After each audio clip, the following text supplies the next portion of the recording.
오늘은 복음 시리즈 7번째 시간입니다. 회심의 은혜 또는 회심의 복음에 대해서 회심이란 무엇일까 우리 한번 살펴보는 시간 갖고자 합니다. 여러분,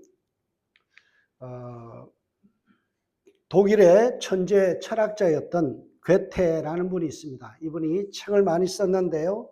우리가 잘 아는 파우스트라든지 젊은 베르테르의 슬픔 같은 유명한 작품을 남겼던 분입니다. 그분이 이런 말을 합니다. 제대로 이해하지 못한 지식은 소유하지 않은 것과 같다라고 이야기합니다. 대충 수박 겉핥기식으로 아는 지식은 아무짝에 쓸모없다. 제대로 이해하는 것이 아니다라고 이야기하죠. 여러분, 또한 우리가 잘 아는 알버트 슈바이처라는 사람이 있습니다. 아인슈타인이라는 사람이 있습니다. 알버트 아인슈타인이 이런 말을 했어요. 당신이 어떤 것을 할머니에게 설명할 수 없다면 당신은 그것을 제대로 이해하지 못한 것입니다. 여러분, 할머니는 예력이 많이 떨어지는 대상입니다. 할머니에게 내가 뭔가를 설명할 수 있어야 제대로 내가 이해했다라는 말이죠. 내 입으로 쉽게 표현할 수 없다라면 그것은 알고 있는 것이 아니다라는 거예요. 여러분, 복음을 얼마나 설명할 수 있나요? 여러분이 믿고 있는 신앙을 어떻게 설명할 수 있나요? 할머니, 옆에 있는 할머니에게, 이웃집 할머니에게 내가 믿는 예수님에 대해서, 내 신앙에 대해서 충분히 설명할 만큼 준비가 되어 있나요? 여러분, 이 말씀들은 기독교 신앙에도 제대로 적용되어야 될 말입니다.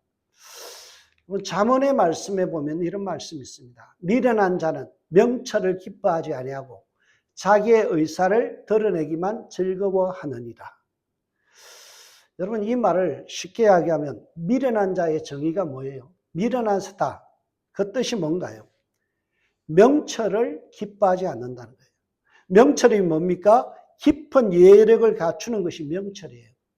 그러니까 깊은 예력을 갖추지 못한 채 자기 의사, 자기 말만 하고 싶은 말만 계속 쏟아내는 것을 즐거워하는 사람, 그 사람을 성경은 뭐라고요? 미련한 사람. 여러분, 많은 사람들이요, 하나님이 주신 이 명철을 가지고 상황을 판단하고 바른 생각을 하는 것, 바른 개념을 갖는 것에 관심을 두기보다는 내가 생각하는 것, 내가 하고 싶은 말만 드러내기를 기뻐하는 것, 그것이 미련하다는 거예요. 여러분, 이 그림을 보세요. 사닥다리가 많이 있는데요, 저걸 밑에다 깔고 올라가서 밖을 내다보는 얼마나 미련한 사람입니까? 사다리는 어떻게 해야 돼요? 세워놓고 하나만 있으면 돼요. 그리고 올라가서 보면 되죠. 우리가 생각이 저렇다라는 거예요. 철저하게 우리가 구원에 대해서, 그리고 하나님 주신 구원의 신비에 대해서 우리가 말로 표현할 수 있고 옆집 할머니에게도 설명할 수 있는 그런 체계적인 그런 신앙을 갖춰야 된다라는 거예요. 여러분, 우리가 특별히 요즘 제가 설교를 구원에 대해서 쭉 설명하고 있는데 그 순서가 첫 번째 복음이란 무엇인가부터 쭉 해오는 순서가 있어요. 참고할 만한데요. 그게 뭔가 하면 구원의 서정이라고 하는데요. Order of Salvation, 구원의 순서와 과정에 대해서 이야기합니다. 이 과정에 대해서 우리가 분명히 이해하고 있어야 돼요. 여러분, 첫 번째 주님께서 예정하신 사건으로부터 우리의 구원은 시작되어집니다.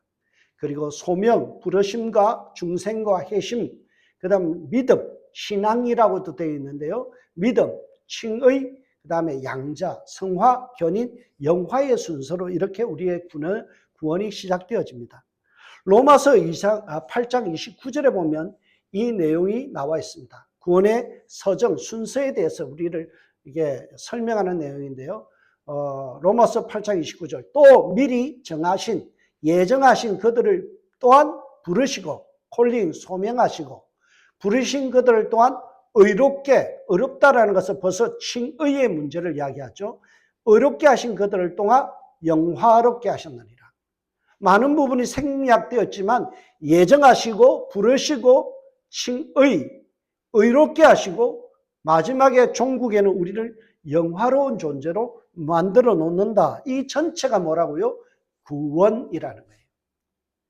여러분, 우리가 구원이라는 것은 이렇게 9단계가 전체가 구원의 내용입니다. 그런데 여기에 보면 구원을 시작하면서 또 미리 정하신 그들을, 그러죠. 예정이 먼저예요. 주님의 예정하심, 미리 정하심이 구원의 출발이라는 사실이에요. 그리고 나면 구원, 미리 정하신 그들을 어떻게 하셨다고요? 부르셨다. 콜링이라고 하죠. 콜링.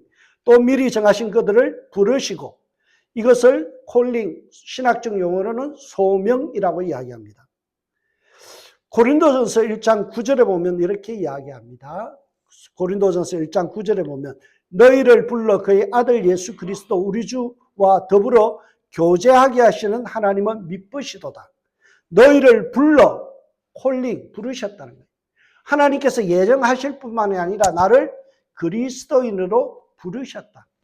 하나님의 백성으로 콜링, 부르셨다라는 거예요. 여러분, 이것이 엄청난 복음이라는 거예요. 우리가 하나님의 부름을 받기에는 너무나 부족한 죄인이고 하나님 앞에 의가 없기 때문에 우리는 부름을 받을 수 없는 거예요. 선택될 수 없는 존재인데 하나님께서 나를 예정하시고 불러주셨다는 거예요. 이 부르시면 어떤 일이 일어나는가 하면 부르시는 즉시로 하나님의 성령이 내 안에 주입이 돼요. 인퓨전 되죠. 내 안에 들어와요. 그러면서 주님과 더불어 교제하는 영생의 복을 누리게 하시는 거예요. 그리고 나면 우리 안에서 어떤 일이 일어나는가 하면 칭의의 은혜가 일어나는 거예요. 우리를 의롭다 인정해 주시는 은혜가 있죠. 또한 부르신 그들 또한 의롭다 칭의하셨다는 거예요. 의롭지 않은 존재예요. 의롭지 않은 존재. 우리는 전혀 의롭지 않은 존재. 그런데 의롭다고 인정해 주신 거예요. 우리의 내면은 여전히 썩어 있고 부패한 본성이 있지만 하나님께서 야, 너는 의롭다고 인정할게 라고 그렇게 인정해 주신 칭의의 사건이 우리에게 일어나죠. 그런데 사실 로마서 8장 29절에는 생략되어 있는 부분이 있습니다. 부르시고 나서 의롭다라는 그 과정 속에 두 가지의 사건이 숨겨져 있죠. 우리가 다시 볼게요. 하나님이 부르시고 나서 칭의 사건 안에 중생이 있고 회심이 있고 믿음이라는 내용이 있습니다. 이 내용에 대해서 우리가 다루고자 합니다. 첫 번째로요, 우리가 중생이라는 말이 있죠. 거듭난다. 지난 시간에 우리가 배웠잖아요. 디도서의 3장 5절에 보면 우리를 구원하시되 우리가 행한 바 어려운 행위로 말미암지 않고, 우리 구원받을 자격 없잖아요. 우리의 행위로 하지 않고 오직 그의 긍휼하신 사랑으로 말미암아 뭐라고요?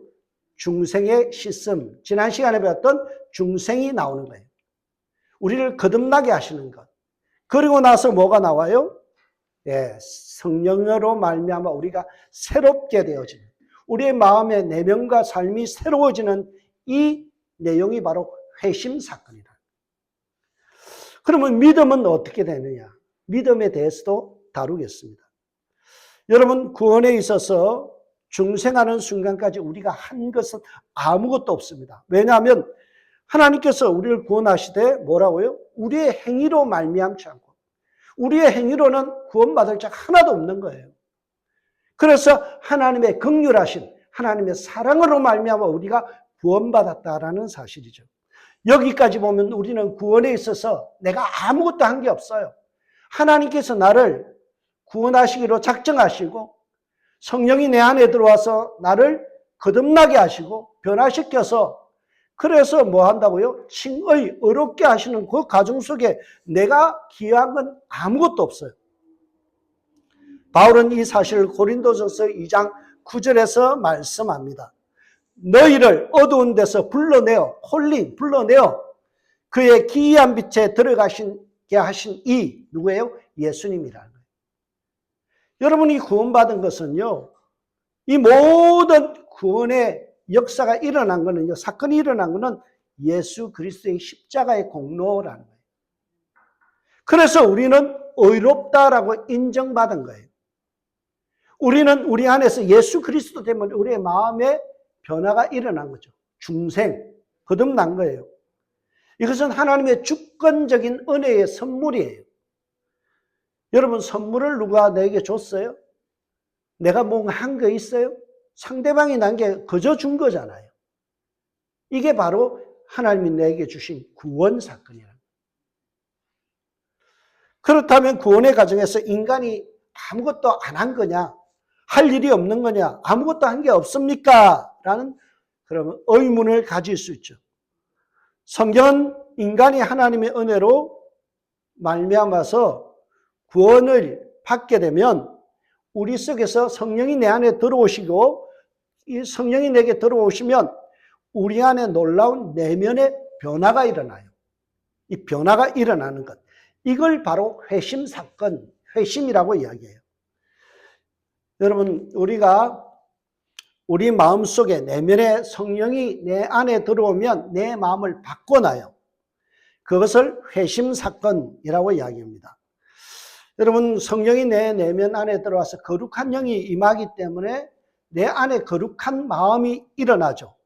그래서 하나님께 협력하고 싶은 내 안에 마음의 반응들이 일어나는 거예요. 하나님께 협력하고자 하는 선한 욕심들이 생기는 거예요. 그것을 조나단 에드워드는 뭐라고 이야기하는 게 기울어짐 또는 경향성 또는 뭐라고 얘기해요? 마음의 끌림이라고 설명합니다. 여러분, 마음이 끌린다는 거예요. 왜? 내가 거룩한 영의 자석처럼 반응하는 거예요. 쇳덩이가 어떤 자석에 반응을 하잖아요. 끌려가잖아요. 그처럼 내가 거룩하신 하나님이 나를 끌기 때문에 자력처럼 나를 끌어당기기 때문에 내 마음이 거룩한 마음으로 끌려가는 거예요. 하나님 앞에 협력하고 싶은 마음이 막 생기는 거예요. 그래서 그것이 내 마음의 경향성으로 나타나는 거예요. 이것을 뭐라고 한다고요? 회심이라고 이야기하는 거예요. 에스겔서에 보면 36장 26절에서 27절에 보면 회심에 대해서 이렇게 잘 설명합니다. 또 새 영을 너희 속에 두어, 성령을 너희 속에 두어 새 마음을 너희에게 주되 너희 육신에서 굳은 마음을 제하고 부드러운 마음을 줄 것이며 또 내 영을 너희 속에 두어 너희로 내 율례를 행하게 하리니. 여러분, 여기에 보세요. 하나님의 성령이 우리 안에 들어오면 우리의 마음이 어떻게 된다고요? 새 마음으로 바뀌어지는 거예요. 그래서 굳어있는 마음, 내 마음속에 불결하고 더러운 마음들은 제거가 되는 거예요. 그래서 부드러운 마음이 되어서 어떻게 된다고요? 하나님의 율례, 말씀을 행하는 일들이 일어나죠. 그러니까 동력이 어디에 있어요? 내가 하나님의 율례를 행하게 되는 원동력이 어디 있어요? 내가 하는 게 아니에요. 누가 해요? 성령님께서 내 마음을 바꿔놔서 은혜 받으니까 사람이 새 사람 되는 거예요. 그래서 이전에는 그렇게 욕하고 이전에는 미워하고 하던 사람이요, 어느 날 갑자기 싹 바뀌는 거예요. 180도 싹 바뀌어버리는 거예요. 그걸 회심 사건이라는 거예요. 정확히 말하면요, 회심은 어떤 것이냐? 성령에 의해서 새롭게 된 영혼이 죄를 뉘우치고 회개하고 하나님께로 돌이키는 신앙, 믿음의 단계를 이야기합니다. 여러분, 회심에는요, 두 부분이 합쳐져 있어요. 첫 번째, 회개의 부분이 있고요. 두 번째 반쪽이 뭐냐? 믿음, 신앙이라는 게 있어요. 이 두 가지를 합쳐서 뭐라고 한다고요? 회심 사건, 회심이라는 거예요. 컨버전이라는 건, 회심이라는 건요, 회개 플러스 믿음이에요. 여러분, 이 모든 것을 가능하게 하신 분이 뭔가 하면 예수님의 대속 사건, 십자가의 사건이라는 거예요. 그래서 우리가 회개한다는 것은 성령께서 내 마음속에, 야, 그거 죄야. 미워하는 것이 죄야. 하나님으로부터 떠나 있는 것이 죄야. 내 속에서 불평하는 게 죄야. 형제를 사랑하지 않는 것이 죄야. 지적하잖아요. 그러면 회개하는 거예요. 아, 그렇습니다. 인정합니다. 그리고 나서 뉴턴, 삶의 태도를 바꾸는 것, 거기까지를 뭐라고요? 회개라고 하는 거예요. 회개합시다라는 말은요, 내 죄에 대해서 잘못을 인정하고 내 삶의 방향을 유턴하는 거예요. 바꾸는 거예요. 그래서 내가 있어야 될 자리로 돌아가는, 하나님이 원하는 자리로 돌아가는 것을 뭐라고요? 회개라고 하는 거예요. 그러면 믿음은 뭐냐? 여러분, 믿음이 정말 중요해요. 믿음이라는 건 믿습니다 하는 게 믿음이 아니에요. 믿음이 뭐냐? 내 모든 죄가 예수 그리스도로 말미암아 사하여진다, 용서된다는 사실을 믿는 거예요. 내 죄를, 모든 것을 용서하신 분이 누구라고요? 예수님이라는 사실을 믿는 것. 이게 믿음이에요. 이걸 신앙이라는 거예요. 여러분, 회개와 믿음은 동전의 양면과 같아요. 동전의 양면. 많은 분들이 조금 헷갈릴 수 있어요. 리펜던스, 회개가 뭘까? 그러면 사람들은 주로 회심을 생각해요. 회심이나 회개나 비슷하지 않냐라고 하는데 그렇지가 않아요. 회심은요, 이야기할 때 회심은 회개의 전체 회심이 있으면 그 중에 절반이 회개라는 거죠. 마가복음에 보면 1장 15절에 이르되 때가 찼고 하나님의 나라가 가까웠으니 회개하고 복음을 믿으라. 그렇죠. 여러분, 여기에 보면 회개가 나오고요, 복음이 나와요. 회개라는 것은 죄에 대해서 인정하는 거예요. 내가 잘못된 방향으로 가고 있다는 걸 인정하는 거예요. 그리고 나서 그걸 인정하고 유턴하고 나서 복음을 믿으라. 복음이 누구라고 그랬어요? 예수 그리스도. 그러니까 나의 죄를 씻기는 예수의 피밖에 없다는 사실을 인정하는 것. 그것을 고백하는 게 신앙, 믿음이라는 거예요.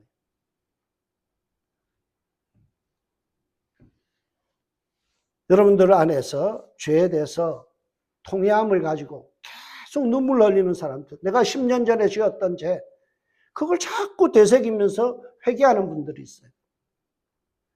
그런데 뭘 안 한 거예요? 믿음이 없는 거예요. 뭐 믿음이 없어요? 왜 믿음이 없다고 이야기해요? 내 죄를 10년 전에 그 죄에 대해서 예수님께서 단번에 사하여 주셨다는 사실을 내가 믿으면 어때요? 두 번 다시 꺼내서 반추할 필요가 없어요.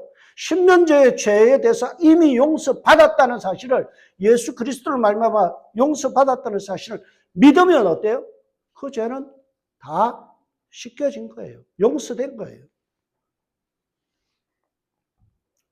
그래서 믿음이 빠진 회개는 엉터리예요. 믿음이 빠진, 이 신앙이 빠진 회개는, 이거는 잘못된 거예요. 후회에 지나지 않습니다. 여러분, 우리가 죄 때문에 아파하는 거 참 좋습니다. 가슴을 치며 회개하는 거 참 좋습니다. 거기에 머물러면 안 돼요. 나의 죄를 씻기는 예수의 피밖에 없다는 사실을 믿는 거예요. 이미 주님께서 나의 죄에 대해서 용서하셨다, 십자가에서 완벽하게 용서하셨다는 사실을 믿는 믿음, 이게 따라줘야 회심 사건인 거예요. 많은 사람들이 후회해요. 자책해요. 자기의 죄에 대해서 자꾸 아파해요. 근데 그 죄에 대해서 아파함은 있는데 예수님의 보혈의 능력에 대한 신뢰가 없는 거예요. 예수님을 무시하는 거예요. 여러분, 죄에 대해서 민감하게 아파하는 거 중요한 것이지만, 그러나 그 죄의 어떤 크기보다도 더 크신 하나님의 사랑, 하나님의 용서하심에 대해서 믿지 못하는 게, 그게 얼마나 주님을 모독하는 일인지를 여러분 깨달아야 돼요. 이미 내 죄는 다 용서받았다, 이것을 철저하게 믿는 믿음, 이것이 신앙이라는 것입니다. 제가 저를 가르쳤던 서울신학대학원 과정에서 저를 가르쳤던 홍성철 교수님이라는 분이 있어요. 이분이, 홍성철 교수님께서 책을 한 거 쓰셨는데 회심이라는 책을 썼습니다. 그 책에 보면 이런 내용이 나와요. 회개 없는 믿음은 가짜이며 그리스도를 믿는 믿음 없는 회개는 단순한 후회에 불과하다. 여러분, 이 말이 정말 중요합니다. 우리가 믿음 없이, 예수님이 내 죄를 사하여 주신다는 이 믿음 없이는 후회하고 자꾸 해서 교회 나서 눈물 흘리면서 자기 죄에 대해서 10년 전, 20년 전에 잘못을 대해서 끊임없이 회개하는 거, 그거 엉터리라는 거예요. 잘못됐다는 거예요. 우리는 뭘 믿어야 돼요?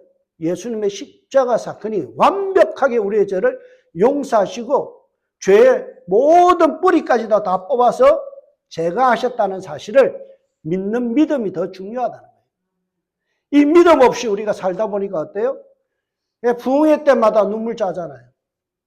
부흥회 하면은 괜히 분위기 잡아서 눈물 흘리고 막 회개하고. 그거 잘못된 거예요. 단순한 후회만 있는 거예요. 우리가 정말 중요한 거는요, 내 죄보다 더 크신 하나님의 사랑과 용서하심을 믿는 믿음이 중요하다. 이것을 강조하시는 분이 조나단 에드워즈라는 분이에요. 저분이 철저한 회심과 참된 부흥이라는 책을 썼어요. 이 책에 보면 부흥이라는 말을 잘 설명합니다. 성경에는 부흥이라는 단어가 등장하지 않습니다. 그런데 부흥과 관련된 단어가 나옵니다. 리바이벌, 부흥이라는 말이 아니라 리바이벌, 다시 살게 하다라는 거예요. 이 단어가 성경에는 8번 정도 나오는데 대표적으로 사용된 것이 에베소서 2장 1절과 5절입니다. 너희 허물과 죄로 죽었던 너희를 살리셨도다. 이게 부흥이라는 거예요. 허물로 죽은 우리를 그리스도와 함께 살리셨고 이게 부흥이에요. 너희가 은혜로 구원받은 얻은 것이다. 여러분 함부로 부흥 이렇게 이야기하지 마세요. 부흥을 의미를 잘못 이해하니까 엉터리로 사는 거예요. 어느 교회 숫자가 많이 모인다. 그 교회 많이 부흥했어. 아니에요. 부흥이라는 것은 죽음에서 다시 살아나는 중생의 사건, 이것이 있어야 부흥인 거예요. 진정한 부흥은 죽은 영혼이 살아나는 거예요. 그래서 그 교회에 얼마나 많은 불신자가 예수 믿고 회심하느냐, 이게 부흥의 기준이에요. 여러분, 우리가 어떤 교회가 많이 모이면 수적으로 증가했다, 그렇게 표현하는 게 옳은 표현이에요. 그 안에 정말 이웃 교회에서 대거 이 교회로 이동해 오는 거, 그거는 부흥이 아니에요. 수평 이동이에요. 부흥이라는 말은 성경이 뭐라고 이야기해요? 그 교회 안에 몇 명이 회심 사건이 일어났냐? 중생한 성도가 몇 명이냐? 새로 예수 믿고 구원받은 사람이 몇 명이냐? 이게 부흥의 기준이라는 거예요. 우리 교회가 부흥하는 교회 되기를 주의 이름으로 축복합니다. 불신자들이 들어와야 돼요. 믿지 않는 자들, 낙심한 사람들이 들어와서 예수 믿고 거듭나고 중생하고 자기 안에 성령이 들어와서 회심의 사건, 죄에 대해서 발견하고 그 죄에 대해서 통회하면서 예수님의 능력, 십자가의 능력을 믿고 마음의 평강을 누리는 것, 죄 용서함의 확신을 얻는 것, 이 사건이 일어나는 것을 부흥이라고 이야기합니다. 이 부흥이라는 단어를 조나단 에드워즈가요, 좋은 책에서 썼어요. An Humble Attempt라는 책인데요. 영어로 되어 있는 책이에요. 이 책에 보면 부흥을 뭐라고 설명하는가 하면 infusion. 뭐예요? 그게 들어오는 거예요. 내 안에 흘러 들어오는 것. 그 다음에 outpouring. 뭐예요? 부어주심. 그렇게 설명해요. 여러분, 부흥이 뭐냐? 그것은요, 성령이 내 안에 들어오는 거예요. 그리고 성령이 물 붓던 내 안에 부어지는 사건, 이걸 뭐라고 이야기하는 거? 부흥이라는 거예요. 이걸 다른 말로 하면요, 회심 사건이에요. 성령이 내 안에 들어와서 죄가 발견되어지고 통회하고 죄의 문제를 해결하고 거듭나서 중생하고 하나님 앞에 칭의를 받는 이 사건을 부흥이라고 이야기하고 그 중에 하나를 뭐라고요? 회심이라고 이야기하는 거예요. 부흥은, 회심은 같은 말이에요. 그 교회가 부흥한다는 말은 교회 안에서 회심 사건이 일어나는 거예요. 회개의 영이 일어나고 그리고 그 회개에 맞는 하나님의 은혜로 말미암아 죄 용서심의 확신이 들어가는 것. 이걸 갖다가 부흥이라고도 하고 회심 사건이라고 하는 거예요. 전적으로 성령에 의해서 우리 안에서 일어나는 작업, 이것이 회심이에요. 내가 하는 게 아니에요. 내가 죄를 회개하는 게 아니에요. 성령이 내 안에 들어와서 나로 하여금 회개하게 하는 거죠. 성령께서 내 마음에 부어지면요, 내 마음에 성령에 끌려가요. 하나님의 말씀에 끌려가요. 그래서 하나님의 말씀과 분리된 상태가 눈으로 보여지는 거예요. 그것이 죄라는 사실이 인정되어지고 자각되는 거예요. 여러분, 저도 시력이 나쁜데요. 그래서 이 안경을 씁니다. 돋보기 안 쓰면 글 보기가 참 불편하고 잘 어령거려서 안 보여요. 제 안에는 더해요. 그런데 제가 이 안경을 쓰면요, 기가 막히게 책을 잘 읽습니다. 여러분, 이 안경의 도움 없이는 보이지 않는 것들이 안경으로 말미암아 완전 신세계가 열리는 것, 이걸 뭐라고 하는가 하면 회심이라고 하는 거예요. 성령이 나의 안경 같은 거예요. 성령이 오셔서 이전에는 보지 못한 하나님의 아름다움을 보게 하고요, 죄를 보게 하는 거예요. 그래서 내가 보지 않았던 눈이 열려지는 거죠.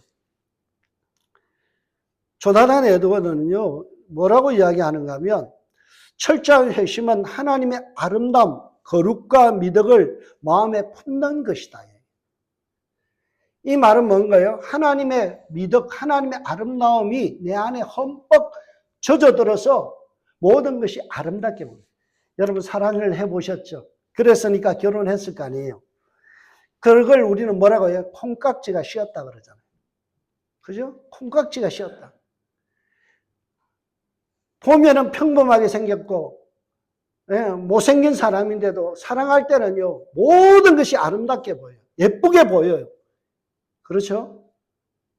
그 마음이 내게 들어오는 거예요. 하나님의 아름다움이 내 안에 들어와서 그것이 전체를 장악하기 때문에 내 눈이 달라지는 거예요. 하나님의 시각으로 죄를 자각하고 하나님의 거룩하심과 하나님의 영광을 보는 눈이 열리는 거예요.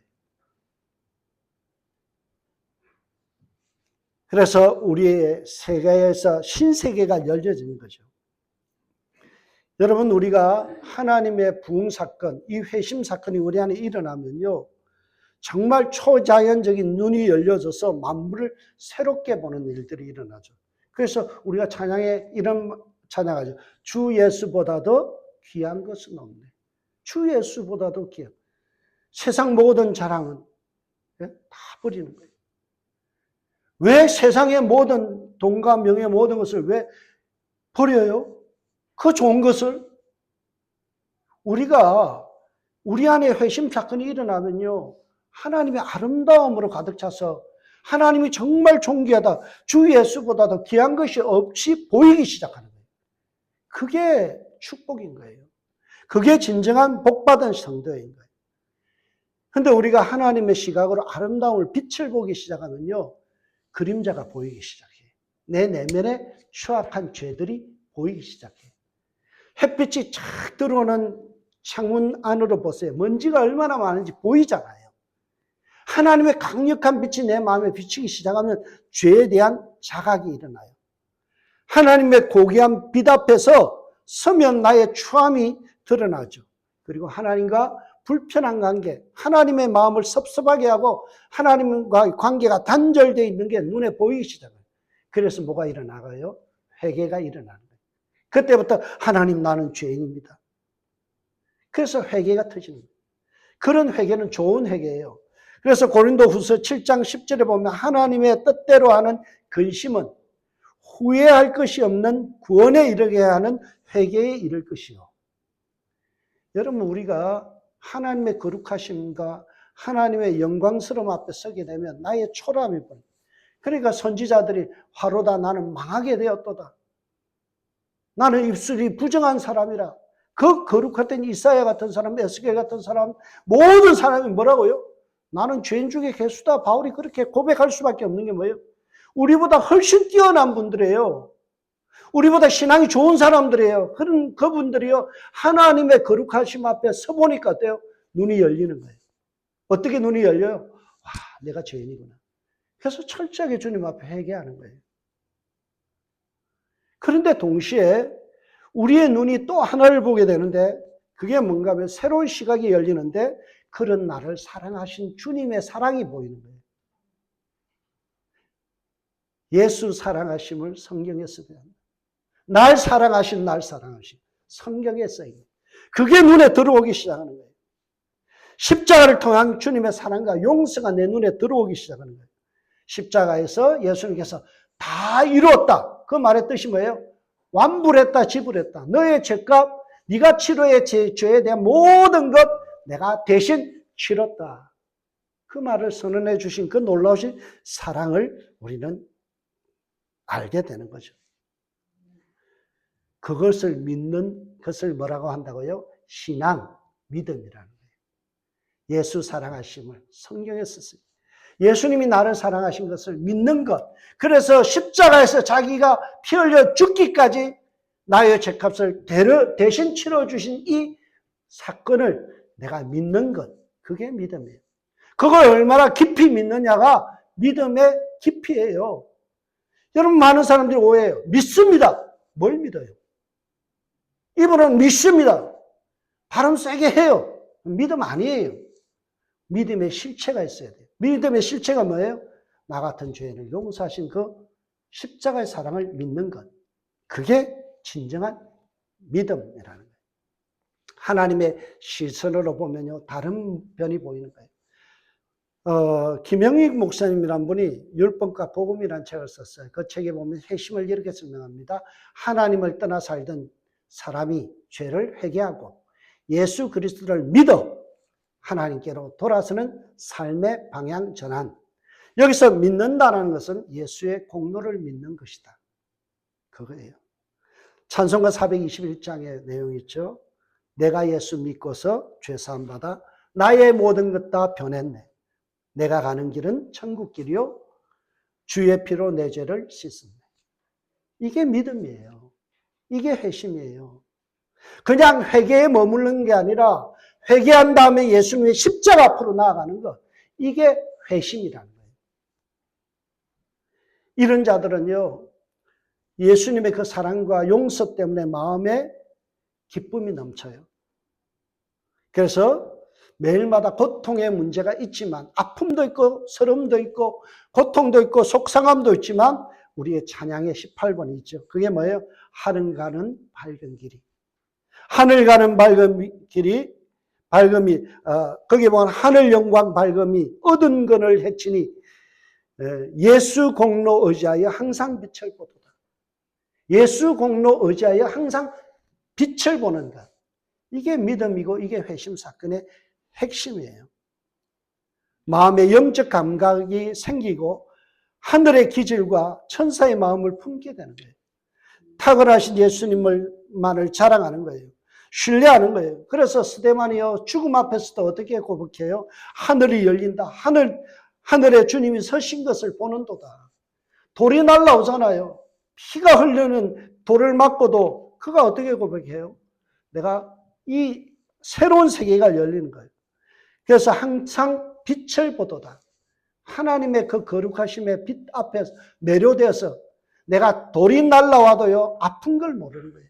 그 고통을 아무런 고통으로 느끼지 않는 그 정도의 신앙, 그게 믿음이에요. 그래서 청교도 신학자였던 존 오웬이요, 이런 말을 합니다. 회심 사건은 하늘이 열리고 샘이 터지는 날이다. 회심 사건은 하늘이 열리고 뭐 하는 날이라고? 샘이 터지는, 기쁨의 샘이 터지는 날이다. 김남준 목사님이 진짜 거듭났습니까? 라는 책에서 이 회심을 뭐라고 이야기하냐면, 중생의 결과인 이 회심은 천지가 개벽하는 날이다. 천지가 개벽하는 날. 내 인생이 완전히 송두리째 바꿔지는 날, 이게 회심이라는 거예요. 그래서 이 김남준 목사님이 이 회심과 이 회개의 사건을 천지개벽, 창세기 1장의 내용을 가지고 설명합니다. 인생이 뒤집힌 사건, 빛이 있으라 하심에 빛이 있었고, 이게 회심 사건이다. 그리고 나서 저녁이 되면 아침이 되니 이는 첫째 날이라. 저녁 되고 아침 되고 6일 되고 계속 되어지는, 되풀이 되어지는 사건이 회개의 사건이다. 그렇게 설명합니다. 여러분, 우리가 예수님 믿을 때 우리는 1차적인 회심 사건이 일어나요. 주님 안에서 내가 거듭나는 사건이 일어나요. 그리고 나면 매일마다 우리가 아침이 되고 저녁이 되는 회개의 사건이 계속해서 일어나야 된다는 거죠. 신학에서는 회심을 두 단계로 나눠서 설명하죠. 첫 번째는 회개, 두 번째는 믿음이라는 거예요. 이 믿음은요, 회개에 따라서 예수님을 신뢰하기 때문에 주님 앞에서 내 삶을 메타노이아, 삶의 방향을 바꾸는 거예요. 완전히 바꿔 서는 거예요. 마음의 변화를 가져오는 거예요. 삶의 태도를 바꾸는 거예요. 여러분, 회심은 삶의 방향 전환까지예요. 사도행전 19장 3장 19절을 보세요. 여기에 중요한 말씀이 있어요. 그러므로 너희가 회개하고 돌이켜. 두 개를 구분하죠. 회개 따라오고요. 돌이키는 거 따라해요. 많은 사람들이 회개는 해요. 주님, 내가 잘못했어요. 미워했어요. 회개해요. 예수님이 내 죄를 사했다는 걸 믿어요. 그런데 뭘 안 했어요? 예수님을 믿기 때문에 내가 주님, 내 감정을 내려놓고 주님이 원하시는 대로 사랑하겠습니다. 그걸 돌이켜서 행동을 바꾸는 것. 이까지는 못 나가는 거예요. 오늘날 그리스도의 문제가 여기 있는 거예요. 회개는 해요. 내 죄가 있다는 사실 인정해요. 예수님이 내 죄를 사하셨다는 걸 인정해요. 여기까지는 가는데 뭘 해요? 행동의 변화를 안 가져와요. 돌이키지를 않아요.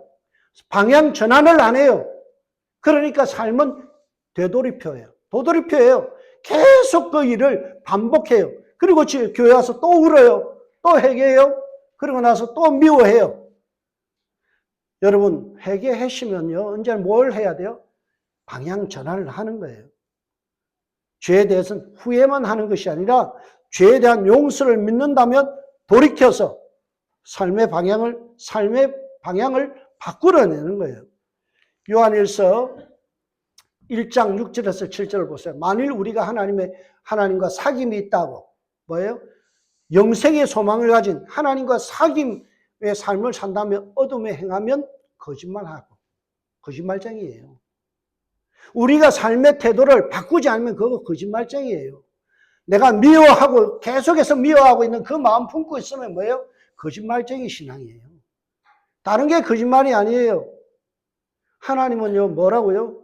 네가 그 사람 용서하기로 했고 내 죄를 회개했으면 그 다음부터는 방향을 바꿔. 삶의 내용이 바뀌지 않는다면 너는 거짓말쟁이 신앙이야. 진리를 행하지 않는 신앙이야. 그런데 그가 빛 가운데 계신 것 같이 우리도 빛 가운데 행하면, 삶의 방향을 전환하면 우리가 서로 사귐 있고 그 아들 예수의 피가 우리를 모든 죄에서 깨끗하게 하실 것이요. 여러분, 회심이라는 것은 만만한 일이 아니에요. 회심이라는 것은 나의 자아와 싸움이에요. 회심이라는 것은 단순히 회개해서 끝나는 게 아니라 나의 삶을 바꾸는 거예요. 내가 지금까지 미워하던 그 마음을 포기하는 거예요. 회개해놓고 똑같이 여전히 그 사람을 미워하고 그 사람에 대해서 가십을 이야기한다면 그 사람 회개한 거 아니에요. 그래서 회심은요, 끊임없이 일어나는 뭐예요? ongoing, 지속적이어야 돼요.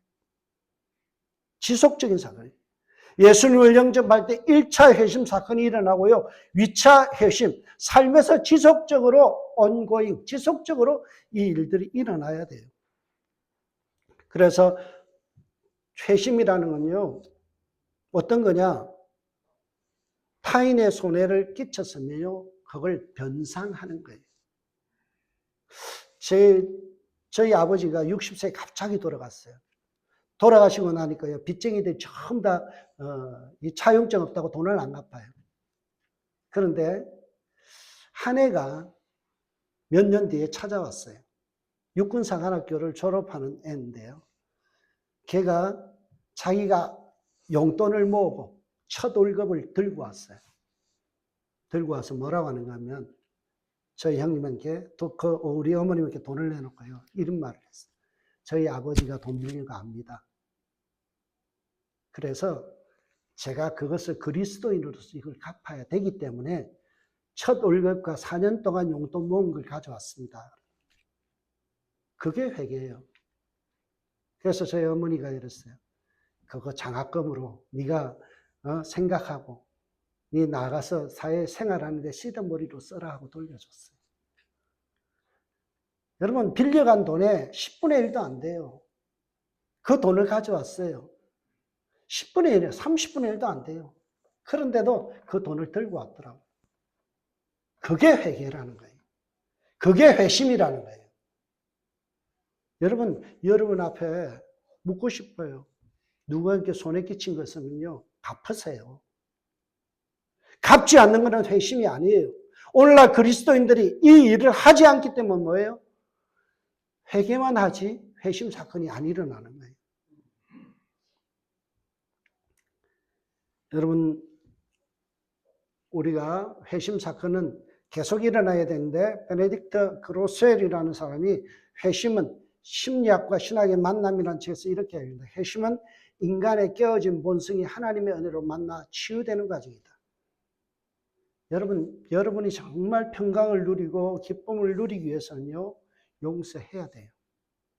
갚아야 돼요. 남에게 빚지기에 한 것, 빚진 것, 떼먹은 거 갚아야 돼요. 그래야 뭐예요? 내 영혼이 치유되는 거예요. 영혼이 병든 영혼으로 살아가기보다는 내가 한 푼이라도 갚아가면서 살아가는 것, 이게 하나님 주신 은혜의 치유예요. 그러기에 죄로 물든 우리의 마음은 지속적으로 회심 사건이 일어나야 됩니다. 폴 오셔 목사님이요, 복음이라는 책에서 회심은 예수를 믿는 그 순간에 일어나지만 사망에서 생명으로 옮겨졌다는 사실을 알기 때문에 그 삶이 바뀌는 것이다 그랬어요. 로마서 6장 14절 보세요. 죄가 너희를 주장하지 못하리니 이는 너희가 법 아래 있지 아니하고 은혜 아래 있습니다. 우리가 죄를 더 이상 용납할 수 없는 이유가 뭐예요? 내 삶에 죄를 답습할 수 없는 이유가 뭐예요? 내가 은혜 아래 있기 때문에. 내가 십자가의 사랑으로 용서받았기 때문에요. 나는 어떻게 해야 돼요? 죄의 본성을 버려야 돼요. 추방시켜야 돼요. 그래서 죄가 나를 주장하지 못해야 돼요. 여전히 예수 믿으면서 죄가 나의 마음을 주장하고 있다면요, 우리는 예수님의 십자가를 위해서 예수님 한 번 더 십자가에 못 박는 거예요. 성도는 회심한 이후에 메타노이아, 삶의 방향을 바꾸는 사람이에요. 그런데 이 회심 사건이 개인적으로만 일어나서는 안 돼요. 집단적으로 일어나야 돼요. 그래서 도널드 맥가브란이라는 이 교회 성장학자가 유명한 책을 썼죠. 교회 성장의 원리. 성장의 원리. 교회가 성장하기 위해서는 어떻게 해야 되느냐. 개인적인 회심뿐만이 아니라 집단적이고 사회적 맥락에서 회심이 일어나야 된다. 교회 전체가 회심해야 된다. 이런 분위기가 일어나야 된다. 그게 뭐예요? 성경에 나오는 미스바의 회개 사건입니다. 우리 한국에서 평양 대부흥이 있었잖아요. 그때 왜 일어났어요? 많은 성도들이 자신의 죄를 앞에 나와서 회개했어요. 내가 이런 죄를 졌습니다. 내가 이렇게 잘못했습니다. 남의 돈을 떼먹었습니다. 그래서 그것을 돌려드립니다. 이것 때문에 평양의 대부흥이 일어난 거예요. 교회가 성장한다는 건요, 우리가 숫자로 늘어나는 것보다 더 중요한 게 뭔가 하면 내가 바뀌는 거예요. 내가 회심 사건을 경험하는 거예요. 성령이 내게 오셔서 죄를 보게 하시고 하나님의 거룩하심을 보니 이 두 가지의 차이 속에서 내 서 있는 나를 보면서 뭐예요? 죄에 대해서 내가 포기하고 추방하고 하나님의 거룩하심 앞에 내가 끊임없이 반응하는 거예요. 그게 집단적으로 교회 안에 일어날 때 그것을 참된 부흥이라고 이야기합니다. 저와 여러분이 은샘교회가 모두가 회심을 통해서 삶의 내용까지 바꿔내는 그러한 회개를 지나서 믿음에까지 이르고 그 믿음, 예수 그리스도를 믿기 때문에 내 삶을 주께 맡기고 바꾸는 일들이 일어나는 은샘교회 되시길 주님으로 축복합니다. 기도하겠습니다. 하나님, 오늘도 회심에 대해서 우리가 깊이 다뤘습니다. 하나님, 죄에 대해서 민감하게 반응하게 하시되 또한 그 죄보다 더 크신 하나님의 사랑도 발견하게 하시고 용서하심도 발견하게 하여 주옵소서. 그 주님을 믿기 때문에 내 삶을 이전같이 살지 아니하고 다른 성령에 이끌리는 삶을 살아내는 저희들 되게 하여 주옵소서. 감사하고 예수님의 이름으로 기도합니다. 아멘.